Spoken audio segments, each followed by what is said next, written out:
Coming up on today's episode of MycoLogic.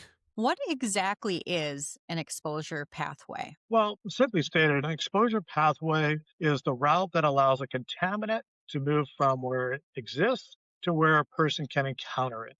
Well, mycotoxins, there are three possible exposure routes people commonly discuss: ingestion, dermal contact, inhalation. Ingestion just means swallowing something. Dermal means skin contact. Inhalation means breathing it. Inside homes, the primary pathway is inhalation. In simple terms, are you breathing it? And I think this is where most people get confused because they assume if it's present, if it's been detected, they assume that they're being exposed to it. Well, detection and exposure are not the same thing. I like to say detection doesn't equal exposure. Mm. A contaminant can exist somewhere inside the home without creating environmental exposure or inhalation exposure.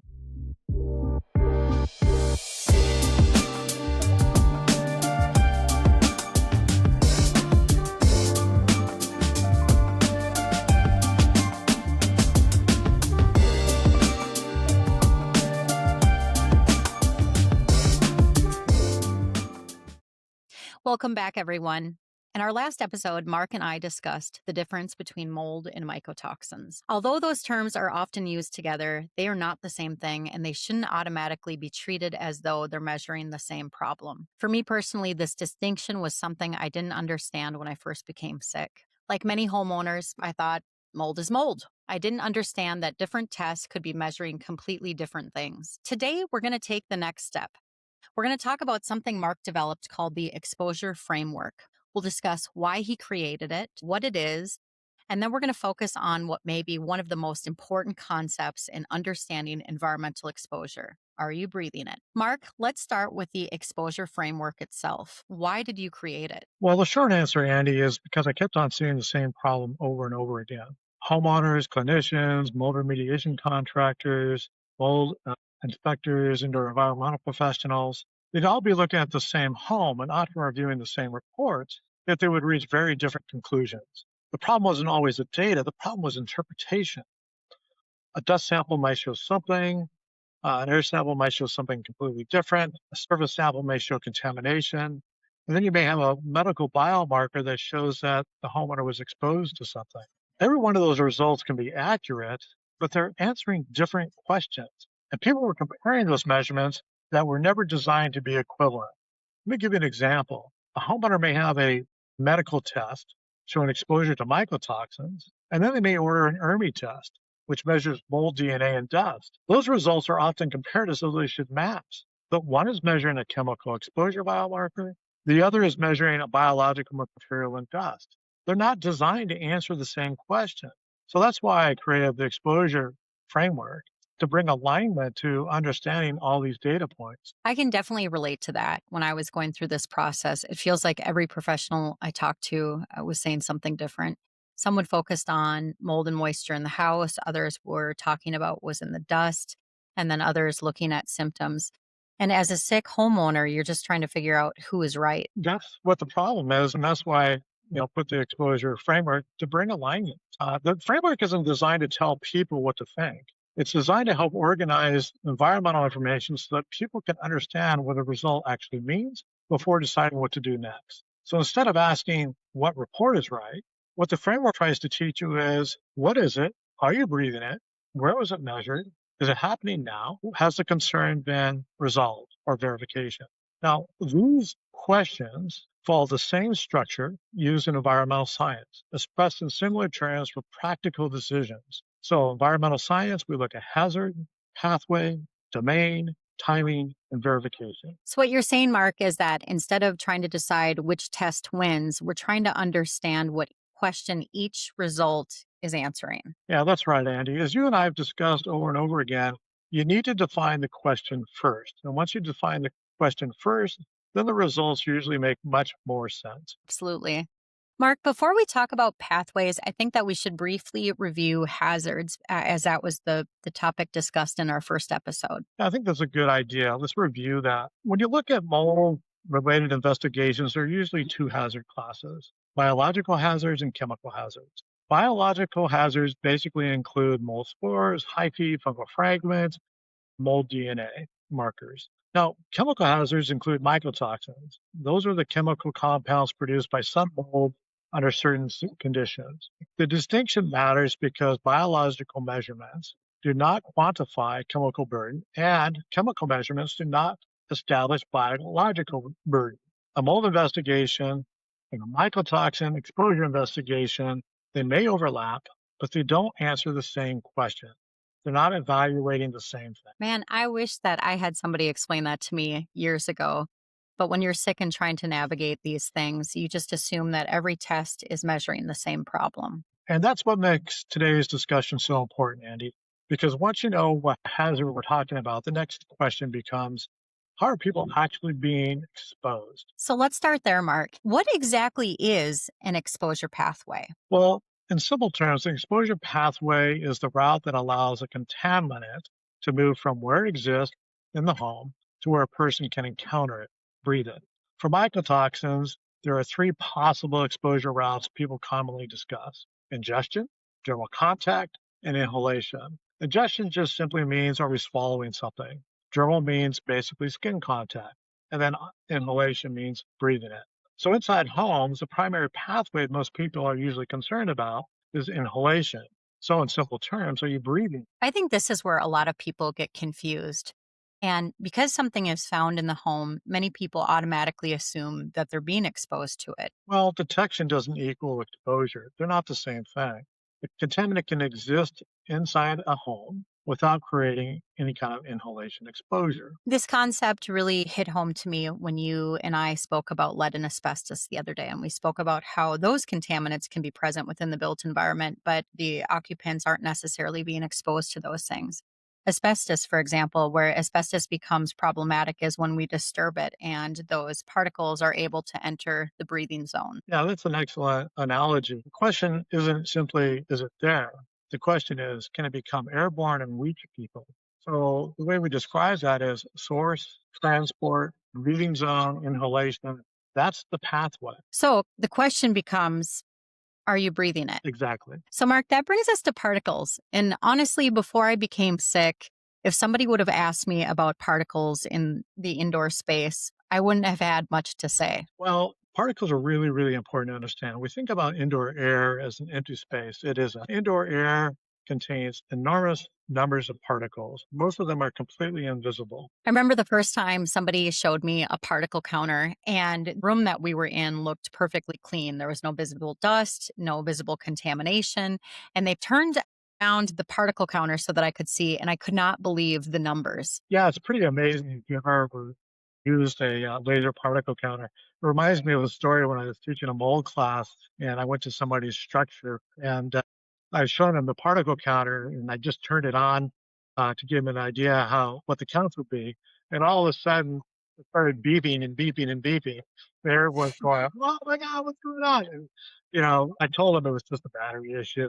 But afterwards, we discovered there was a bunch of mold up in the wall cavity, ceiling cavity, and everybody was being exposed to it. So particle counters are important. They can give us a lot of information inside the indoor environment. Particles are moving throughout the home constantly. The air may look clean, but the particles are continuing to move around. Yeah, learning that completely changed how I think about indoor air. And my husband knows that there's a time of the day I hate cleaning my house, and that's when the sun is going down and I'm dusting really really thoroughly and I'm thinking, gosh, I'm doing such a good job. My house is so clean, and then the sun comes in and hits those little particles, and it makes me feel discouraged. Now, the air may look clean while still containing enormous amounts of particles. And that's important because environmental investigations can't rely on what we see because many of those particles are just moving through the home are invisible. And going back to the particle counter, Mark, and seeing those numbers for the first time and having this understanding that these things exist in the air, in the room looking totally clean. So the first time that I looked at a particle counter, there was more than 20,000 particles at zero point 0.3 microns, and then fewer than 100 particles at 5 microns. And I thought to myself, something has to be. It seemed. Well, that's a great observation, and it highlights what most people don't realize. Indoor air is dominated by small very small particles. And by particle count, fine and ultrafine particles vastly outnumber large, coarse particles. Mark, can you explain why the size of particulate matter matters so much? Sure, ultrafine particles are generally smaller than zero point 0.1 micron. Fine particles include particles up to 2.5 microns in size. That's kind of where we get the term PM 2.5 comes from. Coarse particles are much larger. Many common mold spores fall into the coarse particle range, often from 3 to 10 microns. Roughly 5 microns is what we want to look at. It's a useful reference point for mold spores. So, when I saw 20,000 particles at zero point 0.3 microns and fewer than 100 particles at 5 microns, that's not unusual? Not at all. In fact, one of the most important things homeowners can understand is that large particles are easier to imagine because they're closer to what we see. Sure. But by numbers, they often represent only a tiny fraction of the particles moving through the indoor air. So, what you're saying is that air is mostly made up of particles that we can't see. That's correct. Overwhelming majority of particles moving through the air are invisible. Wait a minute. Is this similar to what we experience and hear about during wildfire season? I'm in Minnesota and we've had a great number of wildfires in Canada, and I hear about this on the news all the time. Is that similar? That's actually a great connection. When the weather reports issue air quality alerts, they're often talking about PM 2.5 particles. Now, those particles are small enough to remain airborne for long periods of time. They can travel deep into the respiratory system. Many people understand that particle size matters when discussing wildfires, so that same aerosol science applies indoors also. I guess I never thought about it that way. Well, most people don't. When homeowners think about contamination, they often picture large particles that they can see, basically settling on furniture. But from a particle count perspective, those large particles are only a small part of what's moving through the air. Here's what surprises many people. I put 50 mold spores in a room and 20,000 particles at zero point 0.3 microns in that same room. Most people are going to focus on the spores because they're larger and easier to imagine. But air doesn't work that way. By particle count, the smaller particles dominate the breathing zone. So, what you're saying is that the particles that we're so focused on aren't necessarily the particles that dominate the air. Well, that's right. That's right. And that's why particle size matters. That's why pathway matters. And that's why asking, is it present, and asking, are you breathing it, are not the same question. When we're talking about inhalation exposure, we're not talking about what settles. We're talking about what stays suspended, what's reaching the breathing zone, and ultimately what you're breathing. That's why the question isn't, can I see it? The question is, are you breathing it? This is where people start talking about dust. And I hear this all the time. And they make this assumption that if it's in the dust, it must have come from the air. What do you think about that? Well, Andi, that's technically correct. Most settled dust was airborne at some point, but the statement's kind of misleading. Dust tells us, deposition occurred. It doesn't tell us what's airborne right now. Can you explain that a little bit more? Sure. Imagine standing outside after a rainstorm. You see water on the ground. That tells you rain fell, but it doesn't tell you whether it was raining right now. Now, kind of dust works the same way. Dust is evidence that particles settled. Air tells us what is suspended right now. Dust is largely a record of accumulation. Air is a snapshot of transport. So I'm going to play devil's advocate because I know what some listeners are thinking right now. And they're thinking, wait a minute, dust can become airborne again. Well, and they're right, Andi. Dust can be re-aerosolized, walking across carpet, making a bed, maybe fluffing up a pillow, vacuuming, even opening a door. All of those activities can release particles back into the air, but the important thing to understand is scale. What do you mean by scale, Mark? Well, think of it this way. Think of a beach. When a wave comes in, sand is pulled back into the water, but most of the beach stays where it is. Dust behaves similarly. A small portion becomes airborne. Most remains in reservoir. Think of it this way. Dust is primarily storage. Air is primarily transport. I like that. Dust, storage, air, transport. That makes sense. Well, let me give you another analogy, another way to think of it. Think of a savings account and a checking account. Dust is the savings account. It accumulates material over time. Checking is the air. It's the portion actively moving through the system. Both matter, but they answer different questions. Can I explain something that really helped me understand this better? Please do. Before I became sick, I never really gave a second thought on the respiratory system and what inhalation really meant to my health. And understanding particles now that I do and what's in our air and a little bit more on the respiratory system helps me understand this. So, in terms of particles, the smaller that a particulate matter is, the deeper it can get into our respiratory system. And so these ultrafine particles are so relevant to our health because they have the ability to reach our alveoli, and that is the part of our lungs where gas exchange occurs. So these very small particles can reach that alveoli and then enter the bloodstream through that mechanism. And I think that's really important to understand for folks like me that are being exposed to mycotoxins. Not all particles are going to be deposited in the respiratory system in the same place, and size really matters. Yeah, that's really a great explanation. It's one of the reasons aerosol scientists pay so much attention to particle size. The question isn't simply, is it airborne? The question is, can it reach the breathing zone? And once inhaled, where can it be deposited? So when we look at, dust is primarily made of coarse particles. And we know that those coarse particles are not deposited deep into the lungs. How does this relate specifically to mycotoxins? This is all terribly interesting, but where do mycotoxins fit into all of this? Well, a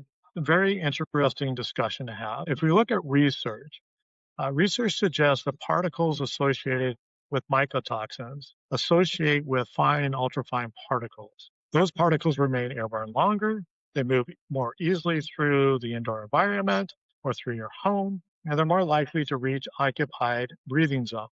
Sure. This is one of the reasons biological measurements and chemical measurements don't always tell the same story. So if you look at a spore count, that may be measuring larger biological particles, where a chemical analysis of mycotoxins may be measuring something very different. So this might be why two tests may seem to disagree. Well, that's right. They may be measuring very different hazards, different particle fractions, different environmental domains, or they may simply be measuring different points in time. The results aren't always necessarily conflicting. They're often describing different parts of the same environmental story. One thing that really surprises me is when I was navigating mold illness and navigating this unregulated industry, and I went online searching for mycotoxin air testing because I became aware that these things were entering my body through inhalation. And what really surprises me is that the tests that came up with that search were looking at dust and not measuring the air at all. Yeah, that surprises a lot of homeowners. I've talked to homeowners over the years, and they get these tests detecting dust, thinking that that's reflective of what's in the indoor air. And as we've discussed, it isn't really reflective of the indoor air. Many products marketed as air tests for mycotoxins are actually dust tests. Some will analyze vacuum dust, some will analyze settled dust, some will analyze furnace filters. Those measurements may provide useful information, but they're not measuring the air people are breathing at the time of sample. Well, and this is why so many people get confused. They see the words air testing and assume that, that the air is actually being measured in the breathing zone. And that's just not the case oftentimes. Yeah, and that's really an important distinction. You need to understand a furnace filter isn't the breathing zone, settled dust isn't the breathing zone, a surface sample isn't the breathing zone. Those are different environmental domains. But the question is, are contaminants becoming airborne inside the home? Then the measurement should evaluate the air where people are actually breathing. Again, the question determines the test. Amen to that. I am such a proponent for objective based testing, and I made so many mistakes in the first part of my journey. And if I could go back and do it again, I would be asking better questions and choosing testing that reflected those questions that were so relevant to my situation. And I think it's really important to, before choosing a test, is understanding what is it that I want to know. And for me, being concerned about mycotoxins, I was really concerned about, are there mycotoxins in my indoor air? So I'll tell you, Mark, I wish I would have had you a few years ago. It would have made my journey a lot easier and probably a lot less expensive. Well, that's what the goal of, the framework is to make people's journeys a little bit easier, make sense of the data and the questions so that they don't have the same experience that you did, Andy. Amen to that. Some things I want people to take away today. Contamination and exposure are not automatically the same thing. You can have contamination where it exists somewhere in the home, but for inhalation exposure to occur, a pathway must exist. The material must move from the source into the air, into the breathing zone, and ultimately be inhaled. Before comparing reports, before debating test results, before deciding what to do next, come back to the question at the center of the exposure framework and the title of the book. Are you breathing? Mark, I think that's a perfect place to end our conversation today. And if you would like to learn more about the exposure framework and the concepts we've discussed here today, Mark's book, Are You Breathing It? A Homeowner's Guide to Mold, Mycotoxins, and Exposure in Your Home is available on Amazon. And if you are a Kindle Unlimited subscriber, you can read it for free. The book walks through these concepts step by step and helps homeowners understand how environmental findings can be organized into a framework that supports better decisions. Next week, we're going to continue building on today's discussion as we move into the third element of the exposure framework. Domains. We'll explain why air, dust, and surface sampling often appear to disagree when each result may technically be correct. We'll discuss how different tests measure different environmental conditions, why dust is not air, why surface contamination is not necessarily exposure, and how understanding domains can completely change the way you interpret environmental findings. Thank you for joining us. We'll see you next week.